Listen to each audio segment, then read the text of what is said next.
Good morning. Welcome to In the House podcast fans. I'm Jenny Woon and I'm joined here today with Lisa Hansen. How are you doing, Lisa? I'm great. Thanks for having me. Thanks for coming through to us. Well, I'm really excited to have you here and chatting with you. I find interior design the most exciting part of my job because I don't get to be involved in it day in and day out. And so when a developer, like a client developer, gets me involved and asks me to narrow down selection of colors and interior design and materials, I get just super excited about it because I just find that like it's just fun. It's like I'm like a kid in a candy store. And especially when I went into your office in Richmond, I just felt like I was in heaven. Like there was like lots of fabrics and colors, and so I wanted to know more about you and more about your company. Your company's name is Area3 Design, and the philosophy behind the company. Yeah, just tell me a little bit about you. Let's introduce yourself to Sure. the fans. So my name is Lisa and I'm one of the founders of Area3 Design. I think the really unique thing about my company is I don't know of another firm locally or that many anywhere actually that have more than one or two principals. So we started with 4 principals. One just recently retired this year, but we have 3 principals. So it brings a lot of energy to the company and we all bring sort of a different skill set and different backgrounds, which I think are a really big benefit to our clients. So we kind of pair the people on the team based on sort of the demographic and the market and the overall look and feel of the project. So I think it's a really cool thing to be able to say. For example, one of my partners is an architect by background. Another one of my partners studied construction technology first, which is very dry, but boy comes... I actually took that course at BC. Did you? I did. Yeah, so did Brenda, one of my partners, who also met her husband there. So Awesome. yeah, it's great. So those 2 partners of mine are super strong technically, which is great. And then myself and the other partner that left are more of the creative and conceptual people. So, you know, I kind of floundered and worked in art galleries and I studied fashion design before I went into interior design. But I love what you're talking about. To me, the beginning of the project, that whole vision, working with marketing, working with the developer, working with graphics, it's my favorite part of the project. Right. So, like you mentioned, most companies have 2 partners, 2 principals. What made you guys decide that 4 is kind of like a really healthy number? Well, the 4 of us worked at another firm for 10 to 15 years. Okay. All together. We worked in one little private office. We were like the 4 seniors at a pretty good sized firm. And I think, unfortunately, in this industry, you can only go so far and then you kind of hit a roadblock. And we had been working for this company for a long time. And we always talked, let's do our own thing. And, you know, everyone talked about it, but no one actually wanted to do anything. So one day I got a flyer in the mail, which was for Langara College, and it was a course on the weekends. It was part of their business program, and it was how to write your business plan. So I went into the office the next day and I said to the girls, I'm sick of us talking about this. Look at this, either shut up or let's go take this course and figure out, is it realistic? Can we make a go of it, you know? And so we gave up our Saturdays and we probably spent 20 to 30 hours a week after hours working on developing our concept and our business plan, and it was the best thing we ever did. And so within 6 months we were on our own. Amazing. Yeah. Wow, that's great. So you guys bring in, there's 4 of you guys, 4 principals, and one is retiring. Are you going to be replacing her, or? No, I think we're going to stay with the 3 of us. It's interesting because as it's great, and then there's also challenges. So obviously the more people you have, the more opinions there are. Also economically, it's really a lot to draw 4 really, you know, 4 principals on one company. So I think it was great to start with, but now I think the 3 of us will be able to manage on our own. We have some phenomenal staff and I see a lot of potential in them and them moving up in the ranks, so yeah. Amazing. So are they all female employees as well? We actually do have an all-female team. We have had over the last 7 years a couple of guys, and it's not been intentional, but it's just never really clicked that well. I don't know if the poor guy is like crazed with all these women. none of them really seem to last. We always end up going back to an all-female team. I don't know. And that's so okay. Funny. That's what we're all about in this podcast. Yeah. So it seems to work for us for sure. Yeah. Yeah. Our industry is very much predominantly women anyway. Yeah. Do you know what the statistic is for that? Oh, I would say, I know when I was in design school, there was, I think, one guy in my class. Like, it's really small. Right. Yeah. Right. Yeah. Is there any encouragement by the associations or interior design association to encourage more guys to go into For sure. I think, though, you know, obviously a lot of the guys that are interested tend to follow architecture, I find, more than interior design.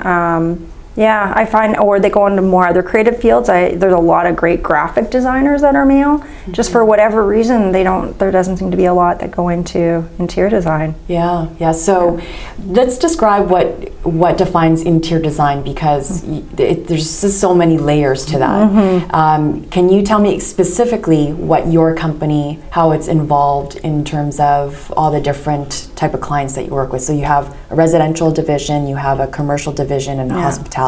Yeah. So what type of work do you do for them? Sure. I might say one thing, a lot of people get interior designers and interior decorators mixed up too, so that's a really big thing. Okay. I mean, anyone can say I have a knack for interior design, I can pick a paint color or whatever, and they can call themselves a decorator and open a business. But if you're an interior design firm, you know, you have liabilities. You have to be able to work with all the consultants, the architect, the structural mechanical, read the drawings, know the building codes, be able to do the drafting. So as great and creative as it is, I would say interior design is typically about 10, if you're lucky, 15% creative. The rest of it's very dry. It is a lot of coordination. It's a lot of, you know, working with other consultants and drawings. So there's a really fun aspect to it. And obviously, I think when you see your work come to life, it's like amazing. But I always we get a lot of kids that call us and say, hey, I'm really interested in interior design. And I say, come to my office, have coffee for 2 hours. You can see our drawings, you can see what we do. Like, I love this industry, but I think a lot of people take it and have a misconception of what it is. Okay. Yeah. So like if someone was to follow your footsteps versus an interior decorator, what do those different steps look like? I don't think a decorator would be working with the other consultants. They're not going to be working on commercial projects. They're not going to be working on anything that has a structural or maybe mechanical. Hard to say how much knowledge they have, but typically they're not trained and they don't have the building code in particular background. They don't have just the knowledge of the drawings. Yeah, so it's very technical. It's very technical, and like I say, I will always admit that's not my strongest suit. That's why I love having my partners that both have like the construction and the architecture background, because if I'm ever unsure, I go, can you help me read this, or am I reading this right, or do you know what I mean? So it's great because that's not everybody's strength, and I find in my experience in watching a lot of the staff we hire and other people that have worked under me under the years, I find we all have a tendency.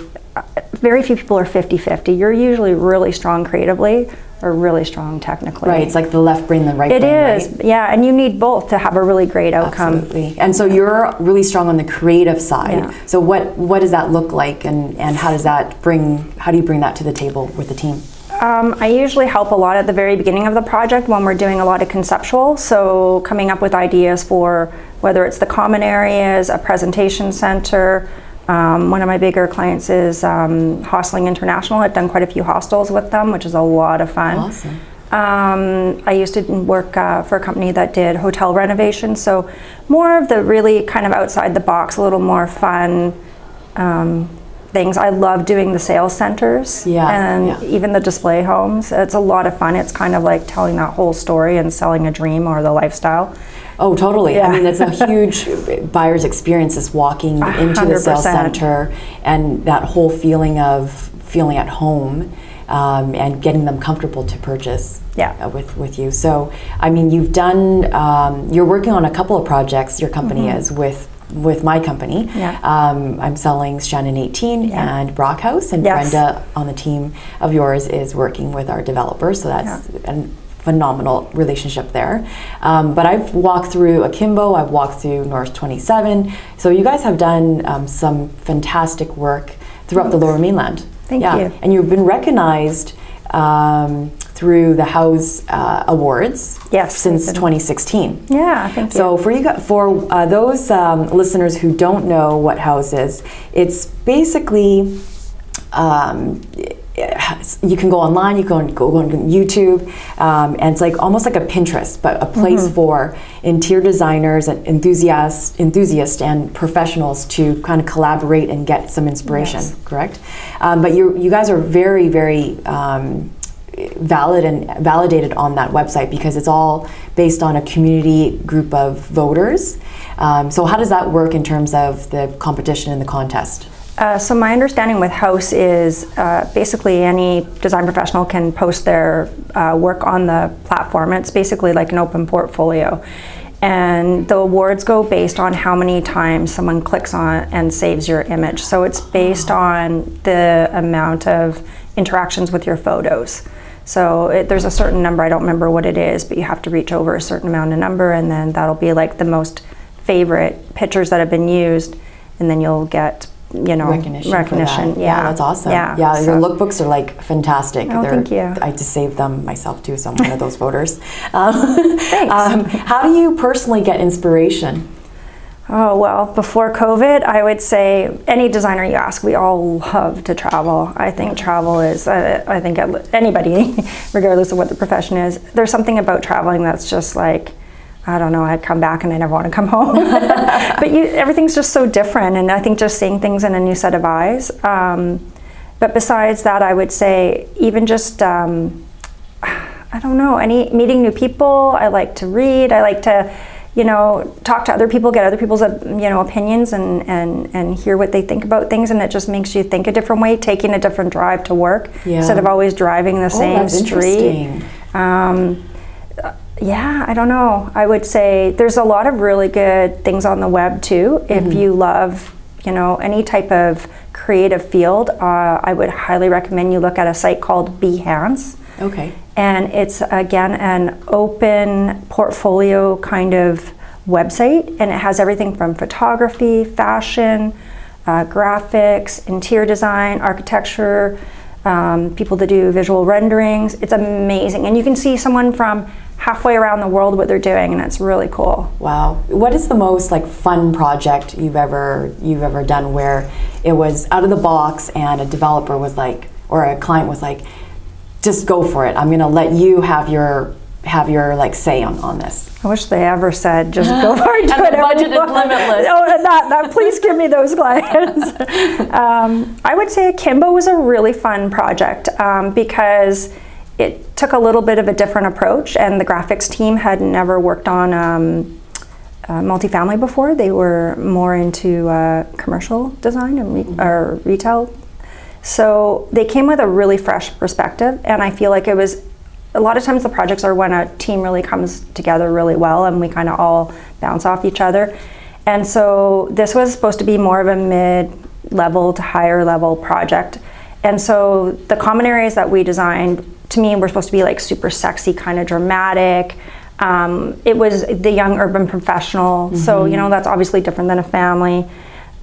So we really wanted to showcase that, and we had a huge PC, and so we thought, why not kind of emulate the building and the lobby, and instead of you walking in the front door and right away being hit with, graphics and a hard sell, let's just really make this an experience. And so I feel like in that one it was really fun because we really stripped back all of the graphics, and they were all had a fashion edge based on the name. So the whole project was just a lot of fun and unusual. So. I absolutely felt that when I walked through. Cool. It was like walking in, I was like, is this a warehouse? Is this like... Where am I going? Yeah, is this like a ring? Do I put on some headphones and start dancing? I don't know.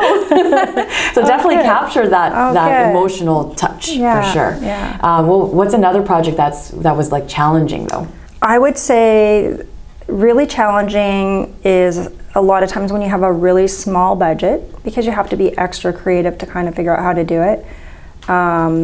Small spaces can be very challenging, so coming up with ways to do that. Every project has its challenges to a degree. I would say I worked on a hostel that was quite challenging in a sense because it was partial prefab. So the way we had to think about designing it was a little different. So that was interesting as well. So, do you ever work on renovation jobs? We do. I would say we don't do a lot of private residential. Most of our private residential clients come as a referral from one of our existing clients. It's really interesting in this industry. We tend to get very good at specific niches. So you find people that do private residential are phenomenal at it, and that's pretty much mostly what they do. Or you find people that are really good at healthcare or offices or retail, and so we all kind of find a bit of our niche. We do some, and we all have done private residential. My one partner, Brenda, that you know, she actually loves doing the private residential work.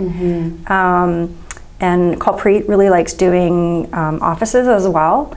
And then I really enjoy some of the hospitality. So it's kind of interesting. So it's nice to throw in the odd project in the mix, but still I would say most of us would say we really enjoy working with the developers. It's a different kind of animal, and it's kind of fun in a way because you have a little bit more creativity and freedom with a developer than you do with a private residential client, because it's not a personal attachment, it's a business transaction. So they're able to think of it more like, will this sell or won't it sell? Whereas if it's a private residential client, it's like, can I live with that tile in 3 years from now, right? So it's a different way of, So how do you source out all the materials and colors for the developer? Do they kind of stick to, I'm always seeing white and then a maple, or at one point there was cocoa or some sort of chocolate color, and then the opposite was like white.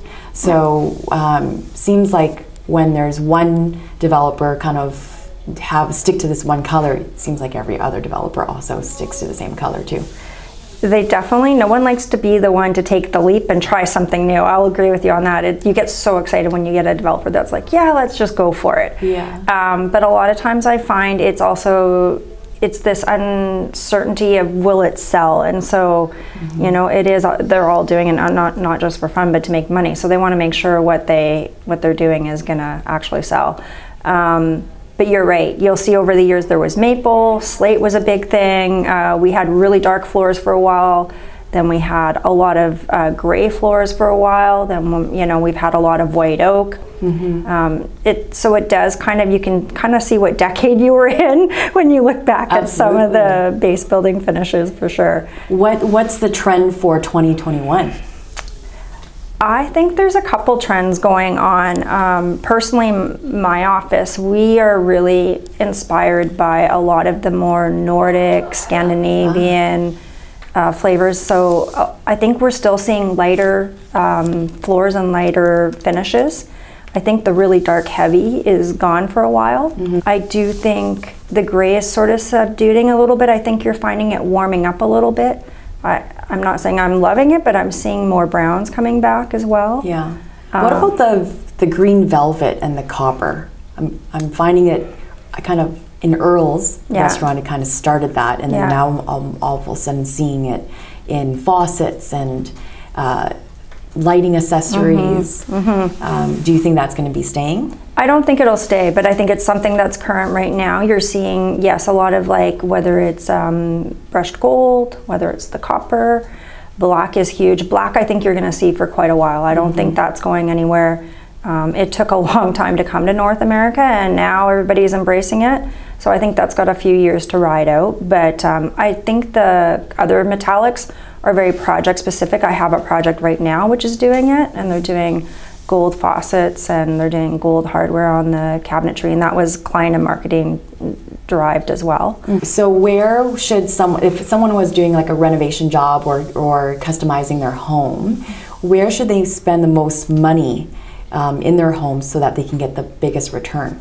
If they're going to do renovations, kitchen number one. And it depends. If you're staying for 10 or 20 years, then do whatever you like and make it your home, because your home should be like your castle or your place of, you know, recluse.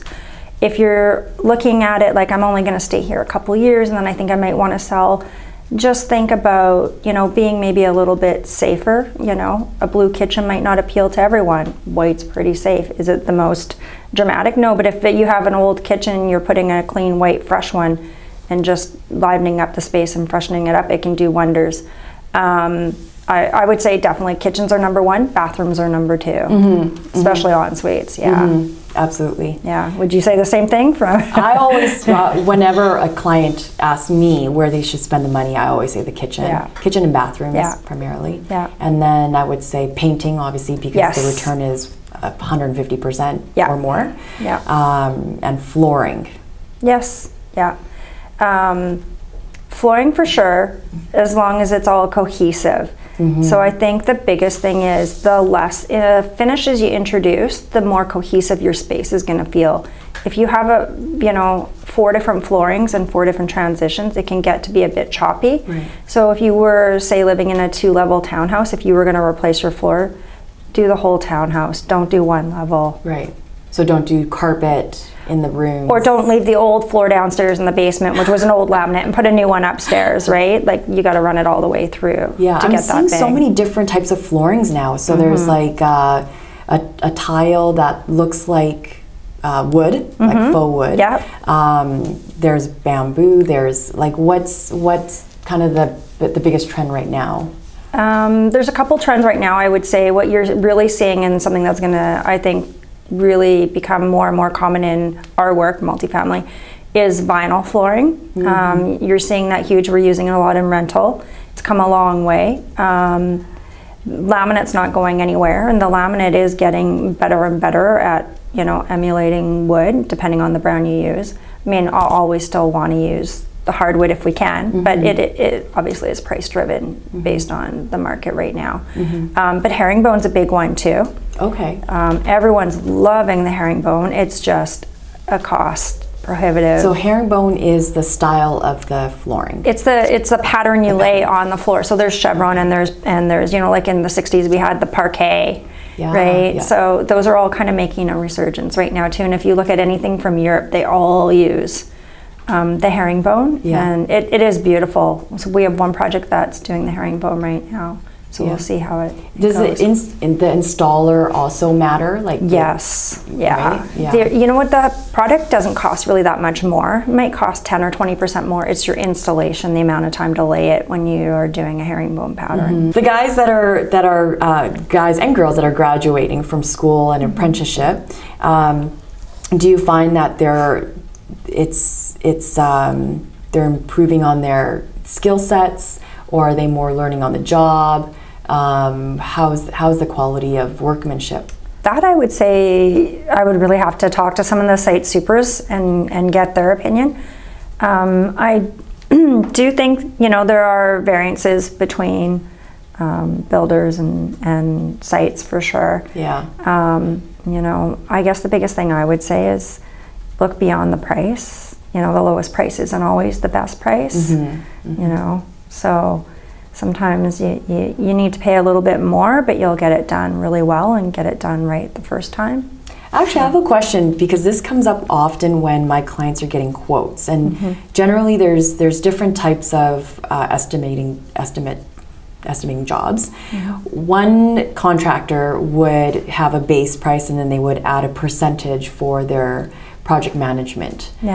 Versus another one may cost a little bit more, but it's actually standard. So it's like a set price, this is what you get, and then anything additional will be extra charge. So which format, which structure should someone be selecting? Yeah, it's, this is a tough one. You have to do your research and really understand your contract.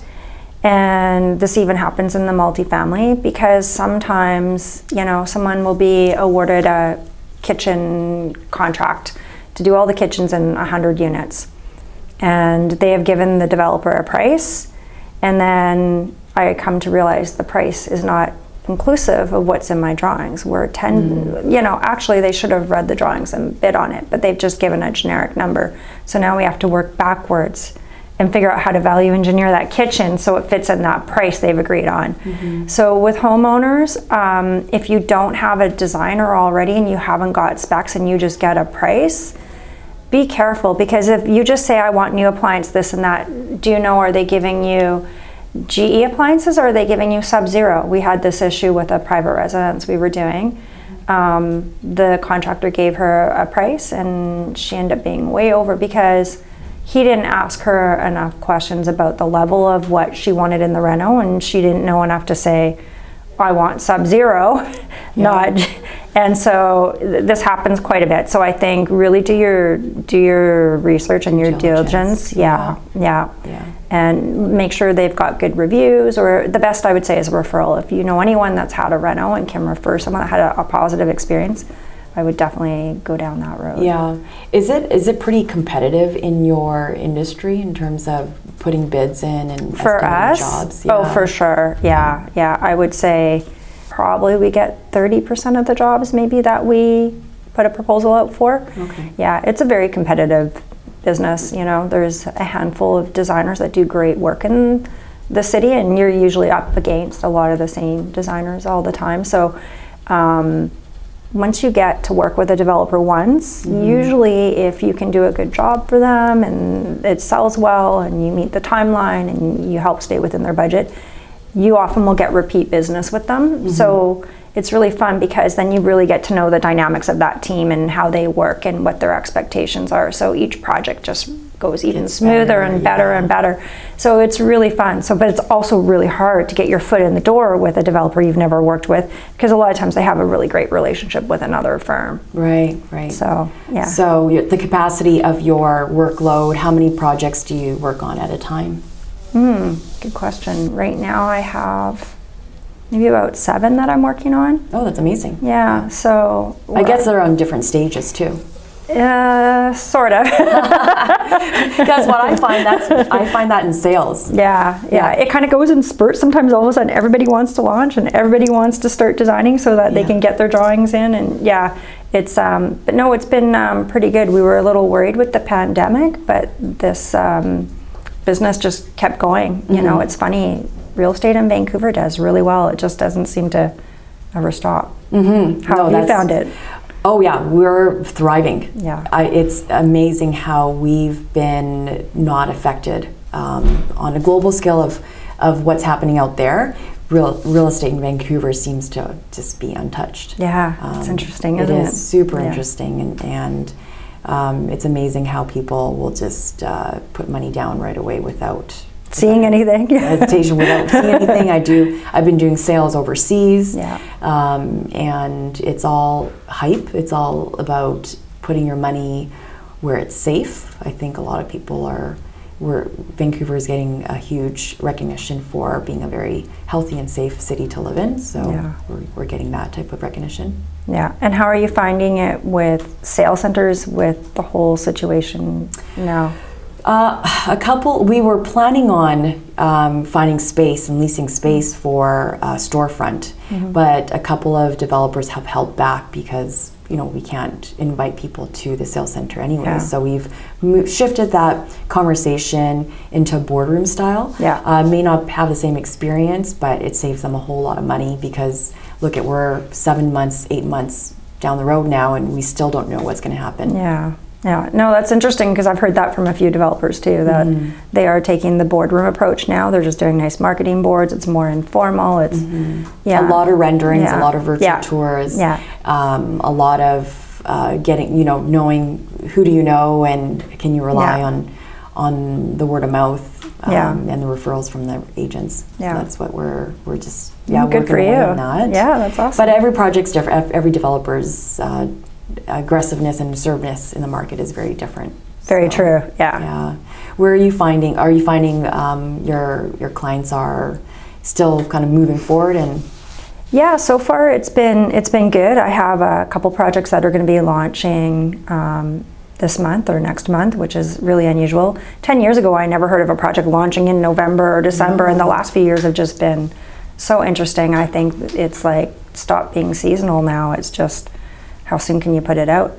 No, we're still moving ahead with projects, which is really great. So everything I'm hearing so far is people are still interested, and I mean, maybe moving at a bit slower pace in some cases, but yeah, we haven't really had anything put on hold. Some of our listeners are students, and how can what kind of steps do they need to take to enter into this market. So do you have any recommendations on colleges or universities, programs that are available to the students? Sure, I would say probably the two best programs in BC are either Kwantlen or BCIT, and they're both phenomenal. They both take a little bit different approach. One has more of a technical skill set, and the other one definitely pushes more of the conceptual. But they're both phenomenal programs. I know they're getting harder and harder to get into. I believe they only take about 20 full-time students a year. You have to usually panel and put a portfolio together. Be prepared to do a lot of hard work. But it's a lot of fun. But nowadays I would say, you know, the expectation is getting that you have to have minimum 2 years. More and more people are doing the 4-year, and then going on to become RIDs. What's one trend that you see happening in homes now that like everybody's kind of shifted the workplace at home?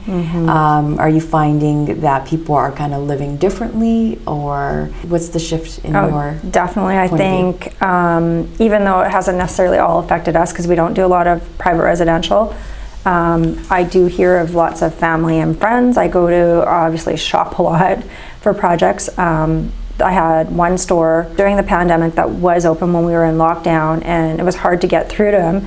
And he says, oh my God, I've never been so busy in my life. I'm like 150% up this month alone over last year. So I think because everyone's staying home more, they're not going out to socialize as much. They're socializing in their home. I see probably the same things you see. Wanting more space, wanting outdoor space, wanting a home office. And people really, whether it's a full-on renovation or whether it's just refreshing their home with a new paint color or new furniture, people are definitely investing in their homes right now. Yeah, because they're spending more time there. What would you say, what's one element that is vital to have in their home to make it feel like a home? Well, personality. I think at the end of the day, we always kind of create more of a blank or neutral canvas. And the reason for that is it allows the homeowner to come in and basically personalize it, you know. So maybe you love really bright colors, whether that's a hot, you know, single piece of furniture that's a bright color, whether that's an area rug, your art. But I think whatever it is, for me, I love books and plants. So I think candles, like everybody has their own thing. And I would say invest in the one space where you spend the most amount of time. For some people, that's the kitchen dining. For some people, that might be your living room. So yeah, wherever you kind of focus and spend most of your time, really invest in that piece and you'll get a lot of, you know, use and enjoyment out of it, I think. This shopping part I find probably the most time consuming though, is like finding the little knickknacks from one store to the other. Do you have any favorite stores in the Lower Mainland? There's some good stores here. Yeah, depending on what you're looking for, but I would say if you're a little more budget conscious but want better than IKEA, EQ3 is a great store. Okay. EQ3, there's one in Richmond. There's no, it's on Granville Street. Granville and Broadway. Obviously CB2, West Elm and Crate and Barrel are all big box, but they offer some great solutions. I would say Vancouver Special is one of my favorite stores. They carry a lot of European designers like Hay and Mudo and some really great Alessi lines, so a little bit more modern. And then if you have a bigger budget, Spencer Interiors, Living Space, and Inform are great stores. Awesome. So I want to ask you 10 rapid fire questions. Do you have time for that? Sure. Awesome. So number 1, describe the most challenging project you've ever worked on. And so I would say the biggest thing is people's misconception of what things cost. That's a tough one. A lot of times they think they can get things for, like, I'm like, what planet do you live on? So I would say that's probably the bigger challenge, is really educating clients about time and budget. Okay. And it's, so, I don't know, I remember when I hired an interior designer just to like go shopping with me, that alone was about $240 an hour. Does that sound about right? That's she's got a good rate then. Yeah. Okay, I paid overpaid.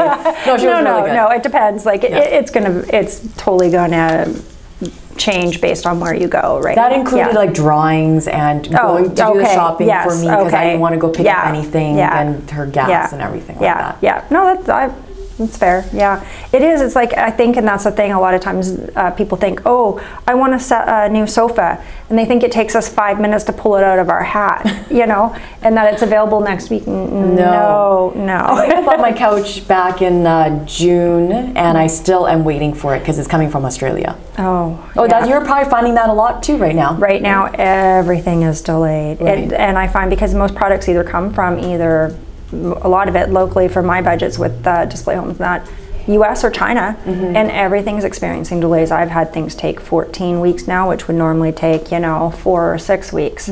Yeah, very slow right now. And stores are working with less staff and less hours, so. Right. And less inventory because they want to bulk up all that, the shipment. Number 2, what's your latest obsession? So anything fashion, interior design, patterns, music, colors?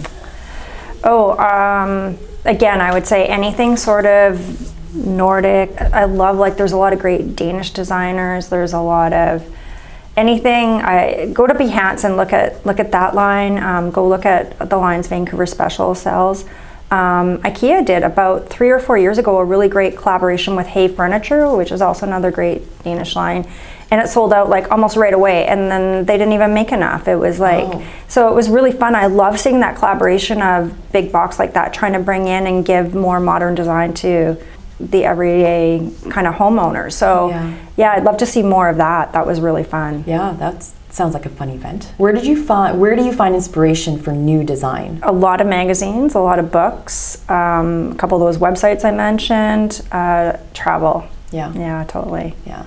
What's your favorite country to, I'm going to add another question. What's your favorite country to visit? So far, my favorite one that I've been to is probably Italy and Japan. That'd be a toss-up, but yeah, I could go somewhere different every month if the budget allowed, but definitely I try and go and do like one good vacation every year and see something different. Yeah. But there's so many great places out there. They all offer something different. Do you end up going to shows or? Yes. Yeah, just for work? Love it. I've been to some really great shows. I had the opportunity about 10 years ago to go to a flooring show in Italy, and it was mind-blowing. As a designer, my friend and I were walking around, we were taking pictures of the booths, the walls.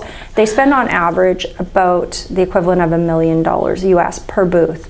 So imagine what they do. Like, they had all backlit wall panels, floors that were lit up, reception desks that cost, I don't know. They all had lounges, champagne bars. It was amazing. Best experience I ever had. Wow. Yeah. That's an amazing event. Yeah. That sounds great. How come they don't do that same type of I don't know. spending here? North America is really slow to kind of elevate it to that level. We do have a lot of shows in the US. I've been to a lot of them. They're still great, but once you see a show in Europe, there's nothing like it. They had a private helicopter that was flying us from one place to basically one of the tile factories that was like an old castle and had their own restaurant inside. Like, just experiences you wouldn't have here. So cool. I mean, Vancouver's doing really good, I would say, in the last few years with our IDS. Sad this year, really, it's all been more or less digital, virtual. Yeah.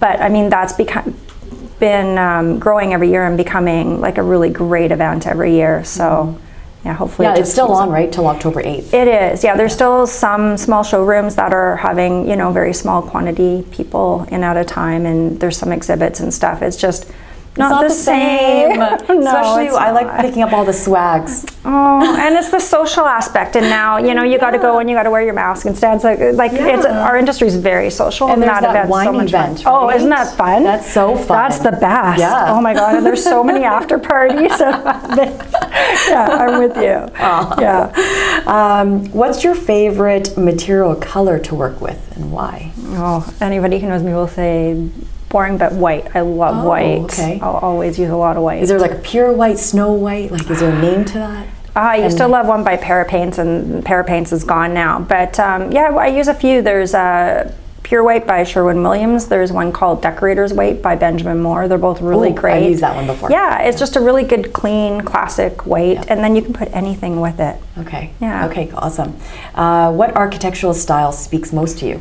Nordics? Scandinavian? Yeah, very modern, I would say. Yeah. If I had my way, I don't get to do a lot of it, but I could live in an art gallery. Give me a concrete box with all glazing, and I'd be in heaven. That would be my a dream. Your portfolio, your bio on your website says you gravitate to like minimalism. Yes, very much so. Yeah. So does that, do you find, because I'm studying all of that, especially with the relationship to joy. Do you feel like less is better and just brings way more decluttering in your life? Yeah, I read this thing once and it's always stuck with me, and it was like, you know, a cluttered space is like a cluttered mind. And I feel like if I go home and my house is clean and organized and things are put away, and if I'm not using it, it's out of sight, I feel relaxed. If I go home and my house is a mess, like I feel like, I can't unwind. Chaotic. So I do think there's some truth to it for sure. And I think, you know, I live in Vancouver, so I live in a small space, so I don't have the opportunity to hoard and save things. So typically if I don't use it and appreciate it, I don't keep it. So yeah. I'm kind of the same way, but it takes me a little bit of time to get rid of it. I find if I don't have space for it, then that's when I start selling things on Facebook or giving away or something like that, or donating it. Yeah, it's hard too if someone's given it to you. Like, people get so attached to it. Yeah. If you could have the opportunity to work with someone from any period, who would it be?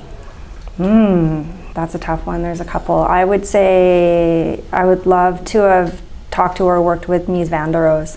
I had the pleasure of going to his pavilion in Barcelona and seeing it, and I was just, after studying it in school and seeing it, he was so ahead of his time. Like, that still as modern today as it was the day he made it and designed it. So yeah, I'd probably say that's who I would pick.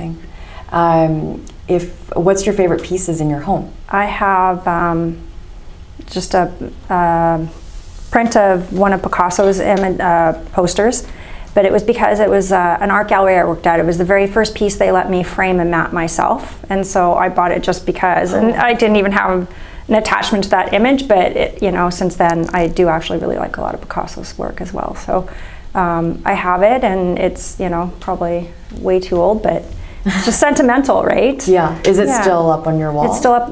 It's propped on a shelf, and then I have sort of a gallery wall, and it's all my travel. Every time I travel, I try and find a picture or a postcard or something, you know, a napkin, something that means something to me. And I have a pretty big size wall with about 30 pieces, and I change it. So it's really fun. So I get to just kind of relive my vacations sometimes when I can't go anywhere. What advice would you give someone just starting out in interior design? Don't give up. It's, you know, it's not the easiest industry to get into. I think when I went to school, I know of 2 other people that, you know, I graduated with that are working in the industry. And you hear this over and over again. And a lot of people apply a few times and then they don't get a job and they just give up. So don't give up. If you really love it and you're passionate about it, it's an awesome field to be in. You know, I'm excited to get up every day and go to work. I'm so grateful I get to do something I enjoy. So stick with it. Okay, good advice. What's one thing you have not achieved professionally that you want to be able to check off? I would love to work on something international. We're kind of trying right now. We'll see if it goes. So we've